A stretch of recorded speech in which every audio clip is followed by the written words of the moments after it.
Artery, Wayne, capillaries ഇതാണ് പ്രധാനപ്പെട്ട രക്തക്കുഴലുകൾ. അതിൽ ആർട്ടറി, വെയിന് തമ്മിലുള്ള ഡിഫറൻസ് നോക്കാം. ആർട്ടറി എന്ന് പറയുമ്പം നമ്മുടെ ഹാർട്ടിൽ നിന്ന് രക്തം കൊണ്ടുപോകുന്ന കുഴലുകളാണ് ആർട്ടറീസ്.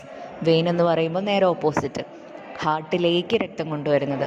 അപ്പോൾ ഒന്നാമത്തെ പോയിന്റ് എന്ന് പറയുന്നത് ഫ്രം ഹാർട്ടാണെങ്കിൽ ഇറ്റ് ഈസ് ആർട്ടറി, ടു ഹാർട്ടാണെങ്കിൽ ഇറ്റ് ഈസ് വെയിൻ. ഇനി എല്ലാ ആർട്ടറീസും റെഡ് കളറിലാണ് നമ്മൾ രേഖപ്പെടുത്താറ് പിക്ചറിലൊക്കെ വരയ്ക്കുമ്പോൾ. പക്ഷേ അതിന് എക്സെപ്റ്റ് ഒരു പൾമണറി ആർട്ടറി ഉണ്ട്, അതായത് ലങ്സിലേക്ക് കൊണ്ടുപോകുന്ന ആർട്ടറീസ് അശുദ്ധ രക്തമായിരിക്കും, ഇംപ്യൂർ ബ്ലഡ് ആയിരിക്കും. അതുകൊണ്ട് അത് മാത്രം നീല കളറിലാണ് നമ്മൾ കാണിക്കുക. അപ്പം എല്ലാ ആർട്ടറീസും ശുദ്ധരക്തമാണ്, പ്യുവർ ബ്ലഡാണ്, അല്ലെങ്കിൽ ഓക്സിജനേറ്റഡ് ആണ്, എക്സെപ്റ്റ് പൾമണറി ആർട്ടറി. അതേപോലെ എല്ലാ വെയിൻസും ഡിയോക്സിജനേറ്റഡ് ആണ്. അതുകൊണ്ടാണ് നീല കളറിൽ നമ്മൾ ഇല്ലുസ്ട്രേറ്റ് ചെയ്യാൻ കാരണം.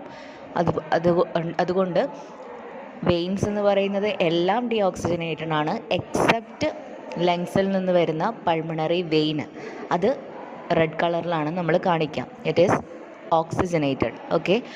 ഇനി വേറൊരു വ്യത്യാസം എന്ന് വെച്ചാൽ ആർട്ടറി എന്ന് പറയുമ്പം അതിൻ്റെ ല്യൂമൻ നന്നേ ചെറുതാണ്. ല്യൂമൻ അതായത് ആ ആർട്ടറിൻ്റെ ഉള്ളിലുള്ള ഡയമീറ്റർ വളരെ ചെറുതായിരിക്കും കമ്പയർ ടു വെയിൻസ്. വെയിൻസിന് നല്ല വലിയ ഡയമീറ്റർ ആയിരിക്കും ഉണ്ടാവുക. അപ്പോൾ ചെറിയൊരു പൈപ്പുണ്ട്, വലിയ പൈപ്പുണ്ട്. ഏതിലൂടെ ആയിരിക്കും ഫോഴ്സ് കൂടിയ രക്തം വരിക? അതെ, ആർട്ടറിയിലാണ് ബ്ലഡ് പ്രഷർ കൂടുതൽ ഉണ്ടായിരിക്കുക, മറ്റേതിൽ പ്രഷർ കുറവായിരിക്കും ഉണ്ടാവുക.